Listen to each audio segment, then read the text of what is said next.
It's time for another Dice Tower review with Z. Garcia.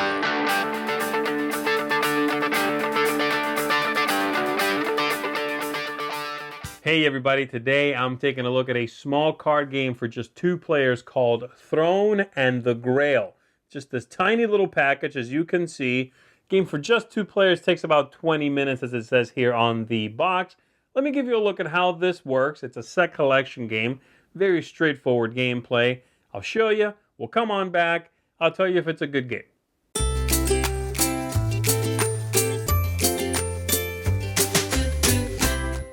In the game, the players are going to be attempting to get the most points possible or possibly win outright. I'll talk about that in just a second.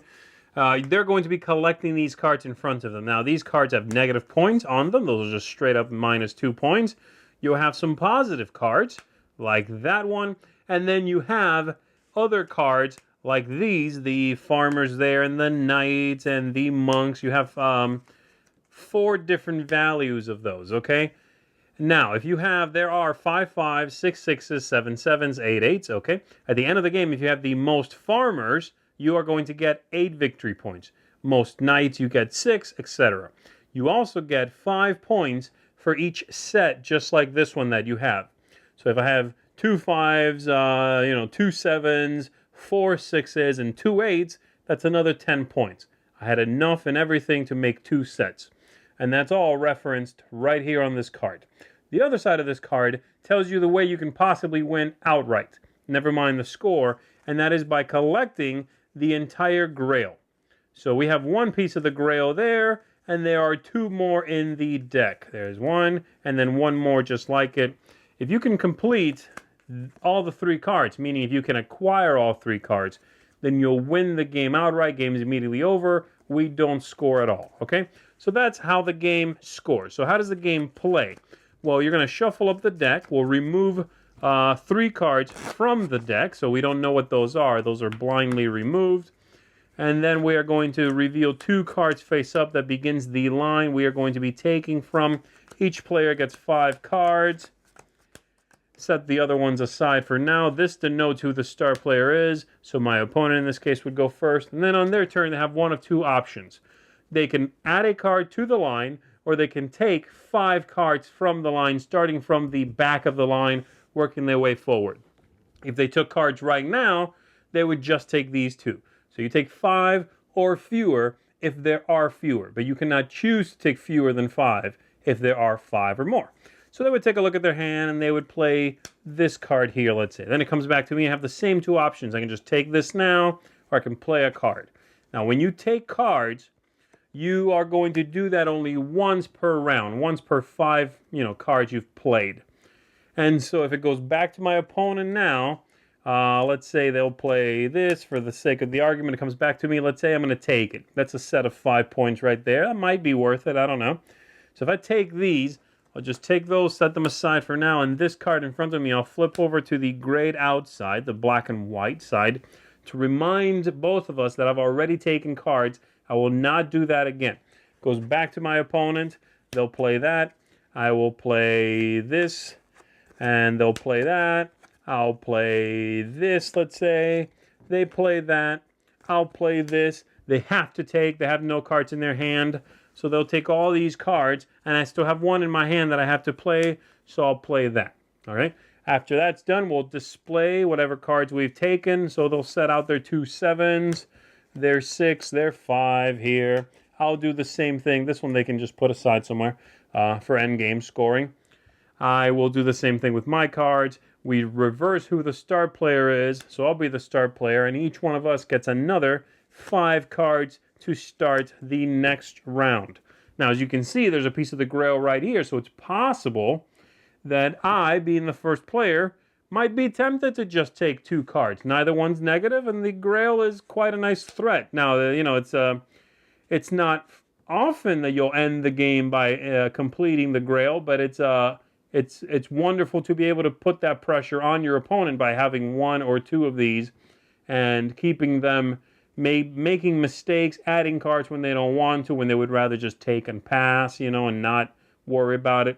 But that's how the game works. Very simple. You're going to run the deck out, meaning 4 rounds. So 4 times we get 5 cards each.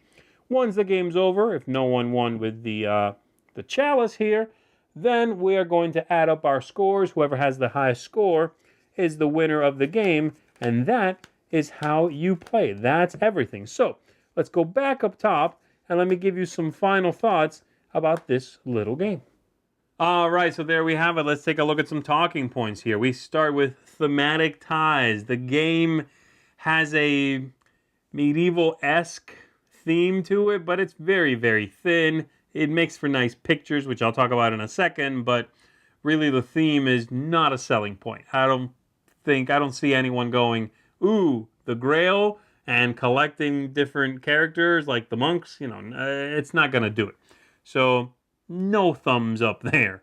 Aesthetics are pretty nice. I don't like the look of the Grail cards, and certainly the positive and negative cards are sort of, the graphic design on them is a little ham-fisted, if you would, right? It's not pretty. I do like the other cards, the 5s, 6s, 7s, and 8s. I think are very nicely done. I love the artwork on those. I just wish that it all was a little more coherent. I would like the positive, negative cards and the Grail cards to look like those other numbered cards a little more. And then certainly the look of the box is uninspiring, to say the least. Replayability here is surprisingly high. I've really enjoyed discovering the game, and I find myself wanting to play it more and more. I think the replayability really is surprising because of a couple of interesting things that they've added to the game, which I'll come back to. Game length, spot on. Like I said, it's about 20 minutes.